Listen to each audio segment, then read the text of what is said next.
बच्चों, आज हम लोग पढ़ने जा रहे हैं आवेशन की विधियां, मेथड्स ऑफ चार्जिंग। आवेशन की विधियां किसके द्वारा दिया गया? तो यह दिया गया थॉमस ब्राउन के द्वारा। थॉमस ब्राउन ने ही हमें बतलाया कि किसी वस्तु को कितने प्रकार से आवेशित किया जा सकता है। सबसे पहले तो तुम लोग जानते हो कि आवेशित करने का अर्थ होता है किसी अनावेशित वस्तु को इलेक्ट्रॉन देना या अनावेशित वस्तु से इलेक्ट्रॉन का लेना। जैसे यह पेन एक अनावेशित वस्तु है। अगर तुम इसे आवेशित करना चाहते हो तो इसे या तो इलेक्ट्रॉन देना होगा या इससे इलेक्ट्रॉन लेना होगा। अर्थात इलेक्ट्रॉन ग्रहण करके या इलेक्ट्रॉन त्याग करके ही कोई अनावेशित वस्तु आवेशित होता है। तो आवेशन की विधियां, मेथड्स ऑफ चार्जिंग किसने दिया? थॉमस ब्राउन ने। अब देखो हमारे पास कितने विधियां हैं। पहला, भौतिक संपर्क द्वारा आवेशन। दूसरा है घर्षण द्वारा आवेशन। यह जो दोनों विधि है, भौतिक संपर्क द्वारा आवेशन तथा घर्षण द्वारा आवेशन, इस विधि को हम लोग कहते हैं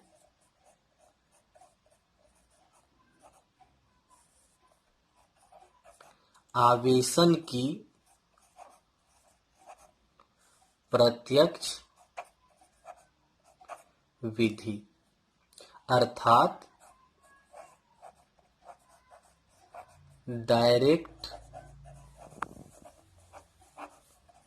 मेथड ऑफ चार्जिंग। तो बच्चों, यह जो भौतिक संपर्क द्वारा आवेशन है या घर्षण द्वारा आवेशन है, इसे कहते हैं आवेशन की प्रत्यक्ष विधि, अर्थात डायरेक्ट मेथड ऑफ चार्जिंग। और तीसरा विधि है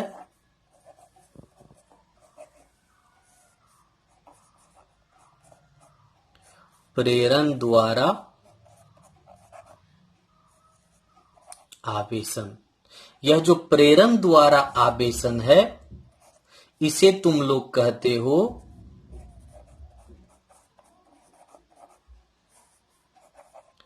आवेशन की अप्रत्यक्ष विधि, अर्थात इंग्लिश में लिख सकते हो इनडायरेक्ट मेथड ऑफ चार्जिंग। तो बच्चों, आवेशन के कितने विधि हो गए हमारे पास? 3। भौतिक संपर्क द्वारा आवेशन, घर्षण द्वारा आवेशन और प्रेरण द्वारा आवेशन। यह जो भौतिक संपर्क द्वारा आवेशन और घर्षण द्वारा आवेशन है, इसे कहते हैं आवेशन की प्रत्यक्ष विधि, अर्थात डायरेक्ट मेथड ऑफ चार्जिंग, क्योंकि इसमें एक वस्तु से दूसरे वस्तु में आवेश का स्थानांतरण होता है। लेकिन यह जो तीसरा है प्रेरण द्वारा आवेशन, इसमें एक वस्तु से दूसरे वस्तु में आवेश का स्थानांतरण नहीं होता है। इसी कारण इसे कहते हैं आवेशन की अप्रत्यक्ष विधि, इनडायरेक्ट मेथड ऑफ चार्जिंग।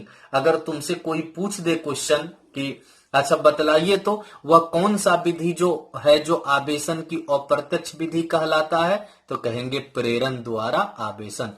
प्रेरण द्वारा आवेशन जो है वह है आवेशन की अप्रत्यक्ष विधि।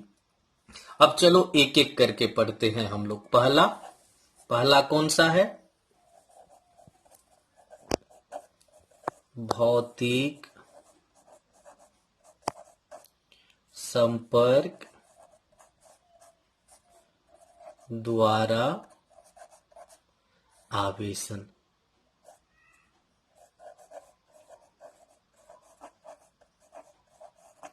चार्जिंग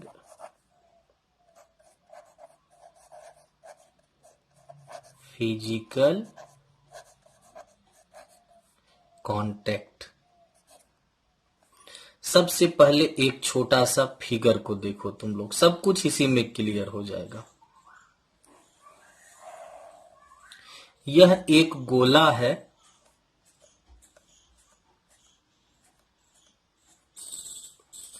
यह अभी क्या है तो तुम लोग कहोगे सर यह एक ऋणावेशित गोला है, और यह भी एक गोला है, यह क्या है अभी अनावेशित है। अनावेशित होने का अर्थ है कि इसका जो आवेश है कितना है अभी शून्य है। कितना आवेश है शून्य, लेकिन इस पर कुछ आवेश है। अब दोनों को संपर्क में लाना है, संपर्क में लाने पर दोनों को संपर्क में लाओ।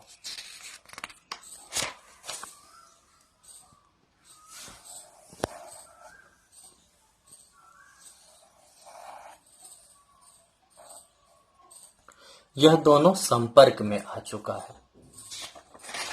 अगर हम लोग इसे ए मान ले और इसे क्या मान ले बी, ए बी, इस पर तो पहले से ही आवेश था ऋण आवेश, लेकिन इस पर कोई आवेश नहीं था। अब क्या होगा तो इसका आवेश इस पर जाएगा, अर्थात इसका जो ऋण आवेश है वह इस पर ट्रांसफर होगा, स्थानांतरित होगा। अब दोनों के बीच होगा यहां पर आवेश का स्थानांतरण। इलेक्ट्रॉन अर्थात आवेश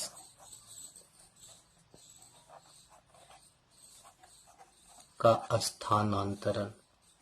जब यहां पर इलेक्ट्रॉन अर्थात आवेश का स्थानांतरण होगा, आदान प्रदान होगा, शेयरिंग होगा, तब कुछ समय पश्चात तुम लोग देखोगे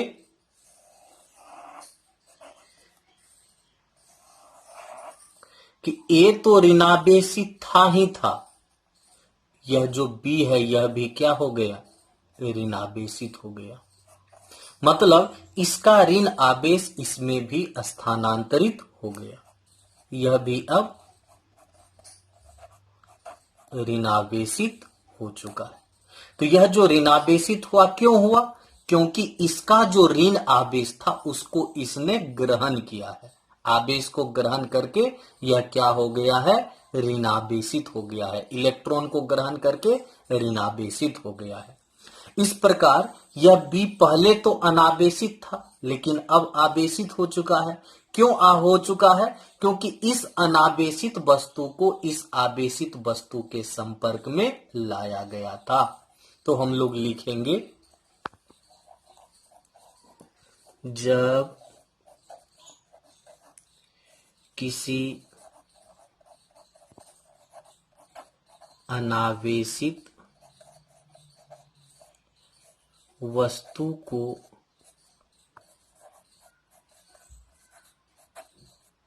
आवेशित वस्तु के भौतिक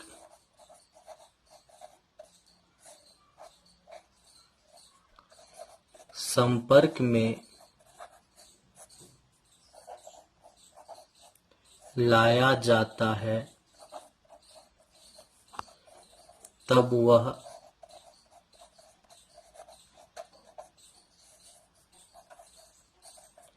अनावेशित वस्तु भी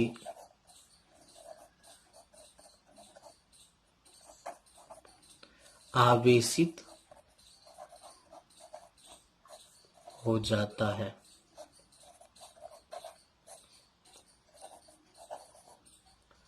इसी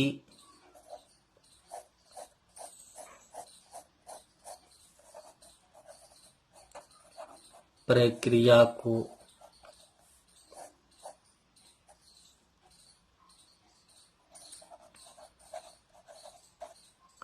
संपर्क द्वारा आवेशन कहते हैं। तो इसे समझ गया तुम लोग कि जब किसी अनावेशित वस्तु को आवेशित वस्तु के भौतिक संपर्क में लाया जाता है तब वह अनावेशित वस्तु भी आवेशित हो जाता है। इसी प्रक्रिया को संपर्क द्वारा आवेशन कहते हैं। दूसरा पॉइंट इसमें नोट करना है,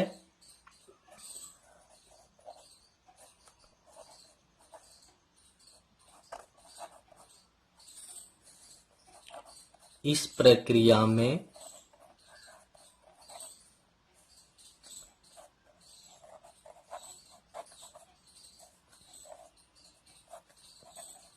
इलेक्ट्रॉन का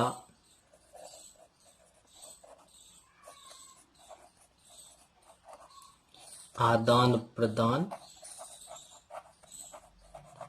अर्थात शेयरिंग होता है। तो भौतिक संपर्क द्वारा जो आवेशन होता है उसमें इलेक्ट्रॉन अर्थात आवेश का आदान प्रदान होता है।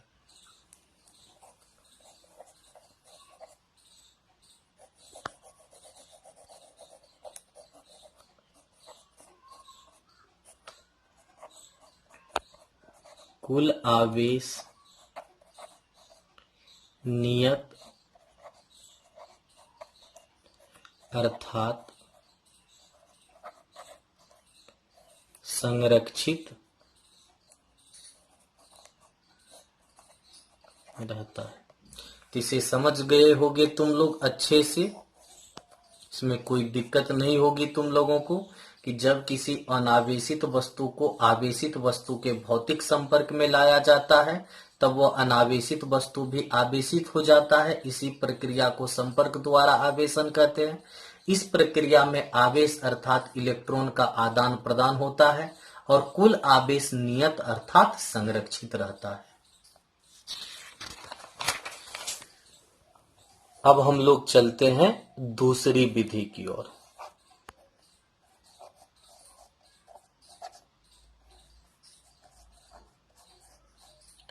घर्षण द्वारा आवेशन।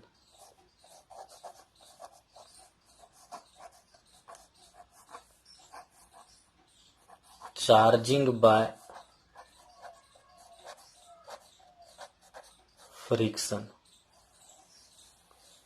घर्षण द्वारा आवेशन अर्थात चार्जिंग बाय फ्रिक्शन।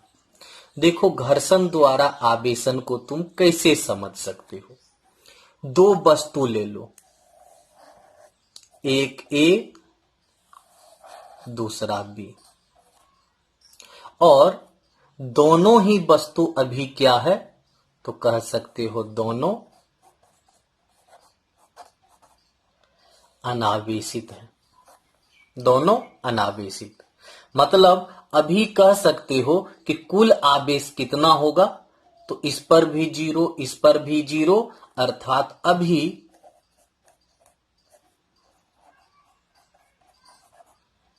कुल आवेश कितना होगा, शून्य होगा। अब दोनों को रगड़ना है, रगड़ने पर चलो यह ए है यह बी है, दोनों को रगड़ा जा रहा है। जब तुम रगड़ोगे दोनों वस्तु को तो दोनों के बीच आवेश का आदान प्रदान होगा रगड़ने के दौरान। तो यहां पर जब तुम रगड़ रहे होगे तब आवेश का आदान प्रदान होगा। इलेक्ट्रॉन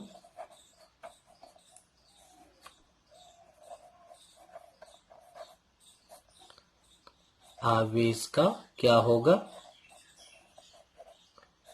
आदान प्रदान होगा। जब आदान प्रदान हो जाएगा और तुम दोनों को अलग करोगे तो देखोगे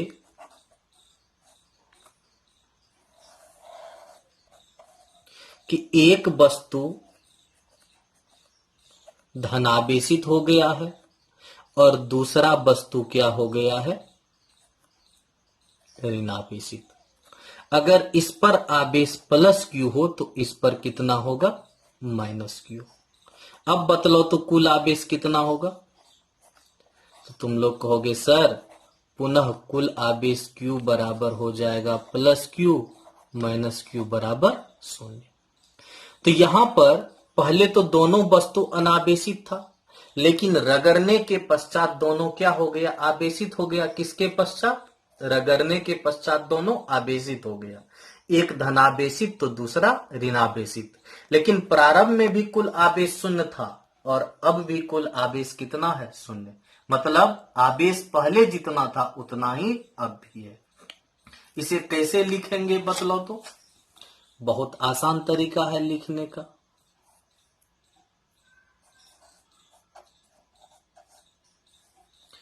किसी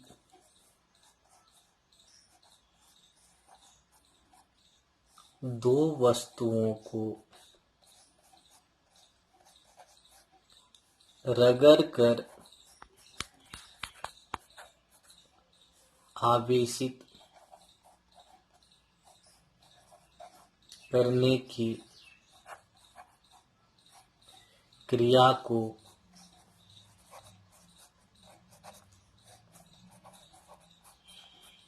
घर्षण द्वारा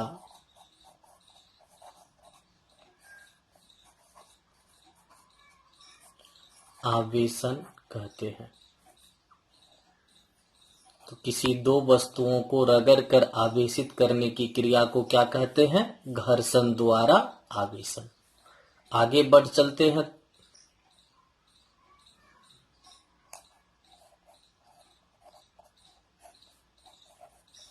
रगड़ने के दौरान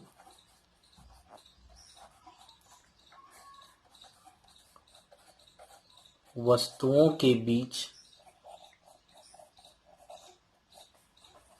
आवेश का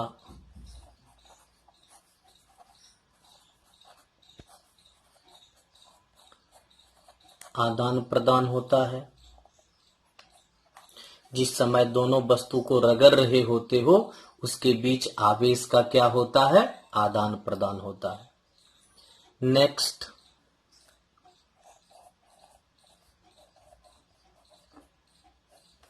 वह वस्तु जो इलेक्ट्रॉन का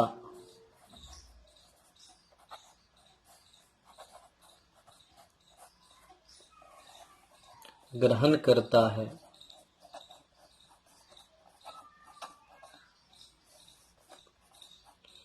ऋणावेशित हो जाता है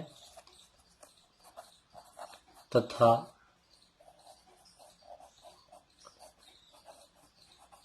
दूसरा वस्तु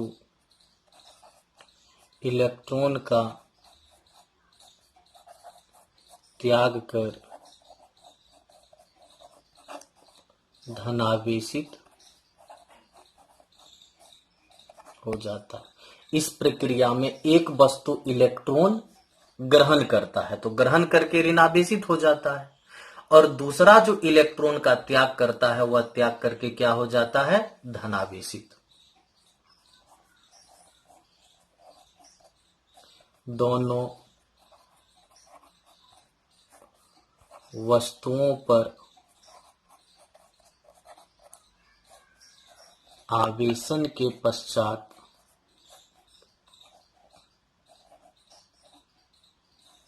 समान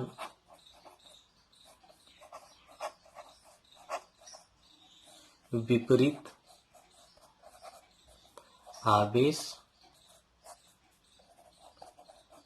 प्रकट होता है। तो दोनों पर बराबर आवेश प्रकट होगा किंतु विपरीत।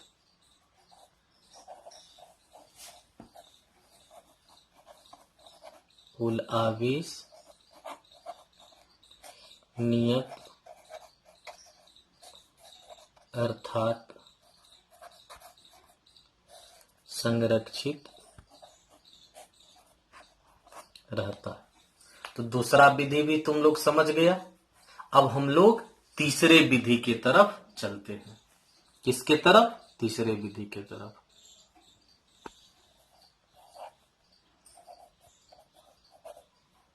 प्रेरण द्वारा आवेशन, इसे इंग्लिश में कहते हो चार्जिंग बाय इंडक्शन। यह एक महत्वपूर्ण टॉपिक है। इसे बहुत आसानी से हम लोग समझ सकते हैं। पहले समझ लेते हैं, उसके बाद लिखेंगे।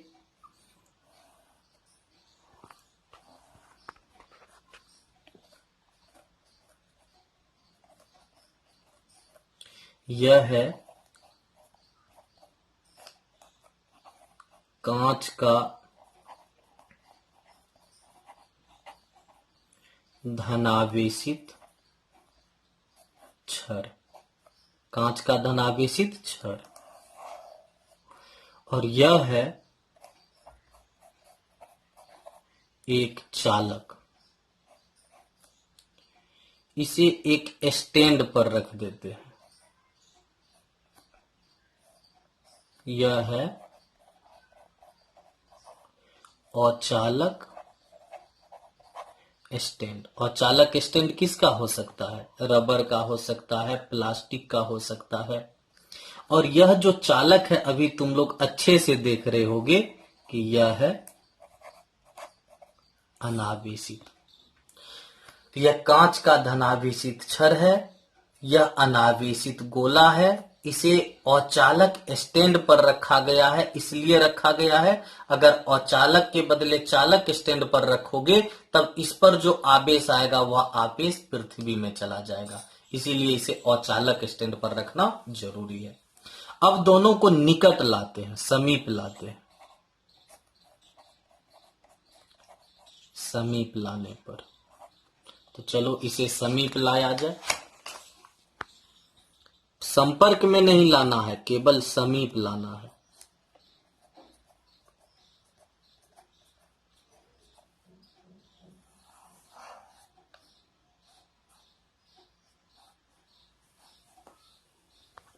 समीप लाएंगे, नजदीक आ गया। अब यह जो धन आवेश है, इसके ऋण आवेश को आकर्षित करेगा। इसी कारण ऋण आवेश नजदीक आ जाता है और धन आवेश किधर चला जाता है? दूर।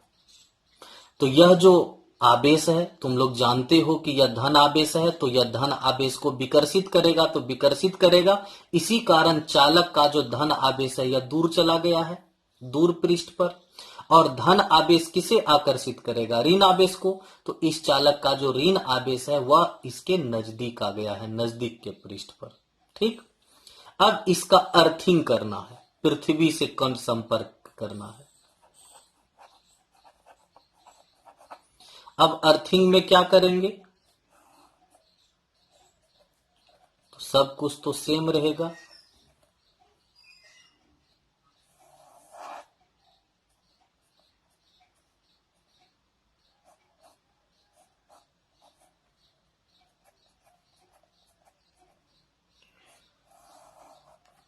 यह एक चालक तार है, चालक तार। अब तुम लोग जानते हो पृथ्वी के पास इलेक्ट्रॉन का भंडार है। यह इलेक्ट्रॉन भेजेगा और यह इलेक्ट्रॉन आकर के इसे न्यूट्रलाइज कर देगा, मतलब इसे क्या करेगा? उदासीन कर देगा, इस धन आवेश को। किसे? इस धन आवेश को। इस प्रकार यह सभी धन आवेश क्या हो जाएगा? इलेक्ट्रॉन द्वारा न्यूट्रलाइज हो जाएगा। तो बचेगा केवल क्या? ऋण आवेश।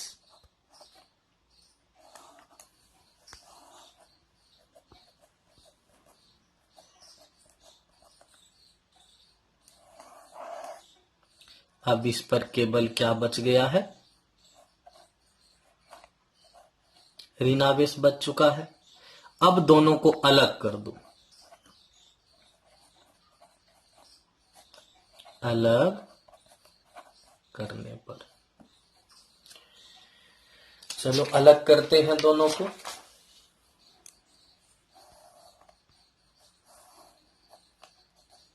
इस पर तो धन आवेश है ही है,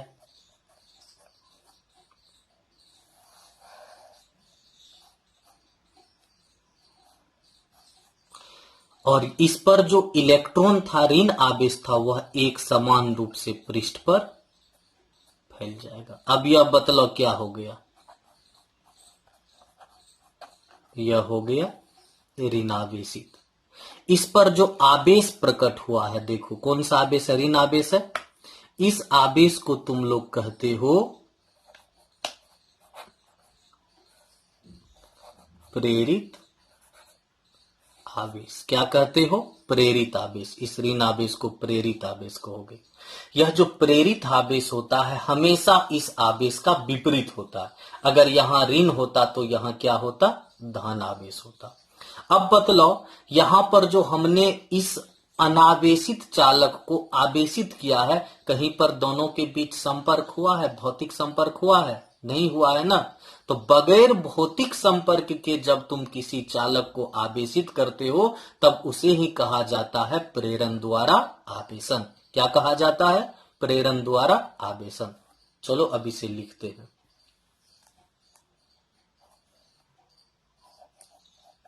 जब किसी अनावेशित चालक को किसी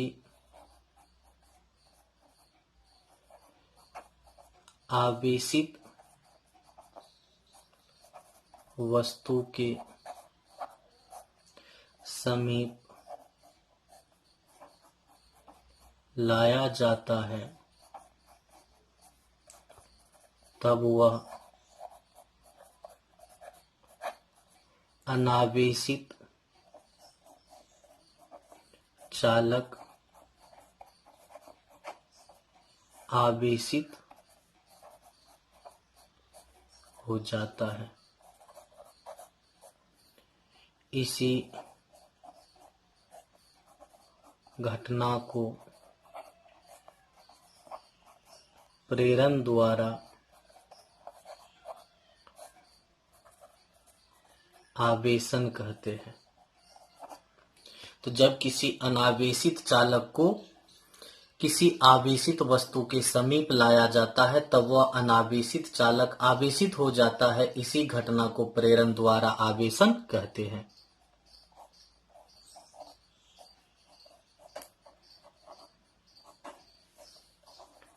इस विधि द्वारा केवल चालक को आवेशित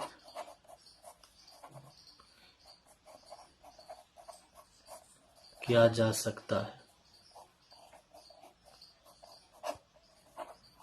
इस विधि में आवेश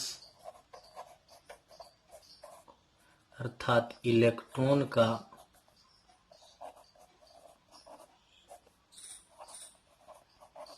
आदान प्रदान नहीं होता है।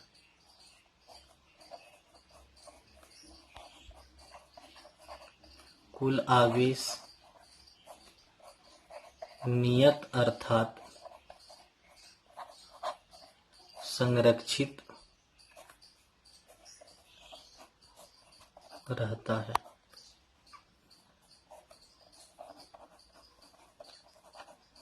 अनावेशित चालक पर प्रकट आवेश को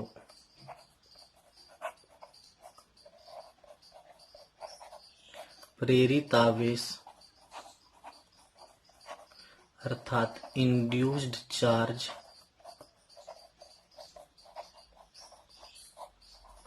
कहा जाता है। तो बच्चों, तुम लोग प्रेरण द्वारा आवेशन भी पढ़ लिया अब एक छोटा सा टेबल बना लो।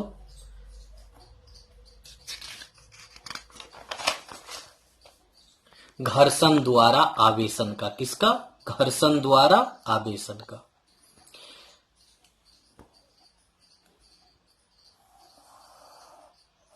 अब देखो, इधर लिख दिए धनावेशित, इधर लिख दिए ऋणावेशित। क्या करने पर?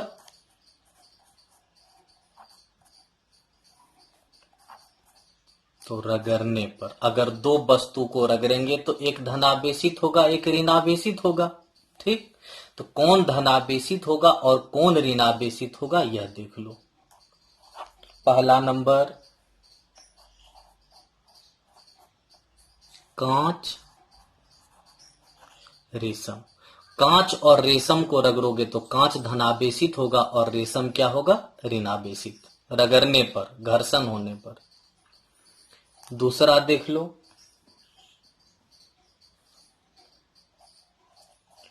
फर।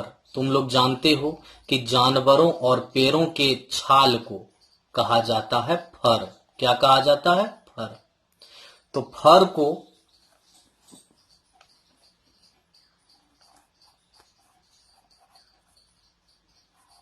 आबानुस हो, रबर हो,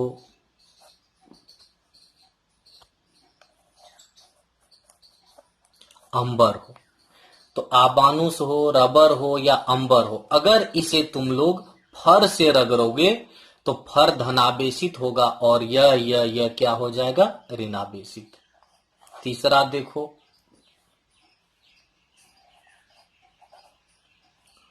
ऊन। ऊन का नाम तो सुना होगा, ठंडा में स्वेटर पहनते हैं हम लोग ऊन का।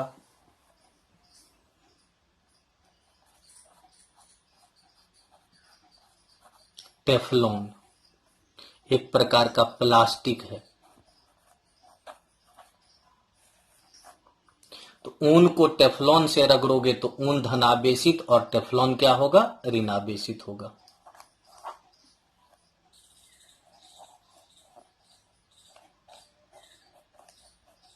सूखे बाल,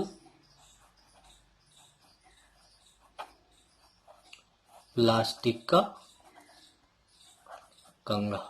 अगर कंघा को बाल से रगड़ोगे तो बाल धनावेशित और कंघा ऋणावेशित।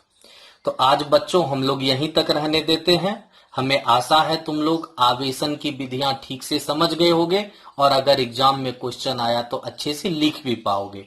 अगर कहीं दिक्कत हो तो कमेंट में लिखना, हम जरूर उसे सॉल्व करने का प्रयास करेंगे। तब तक के लिए बाय।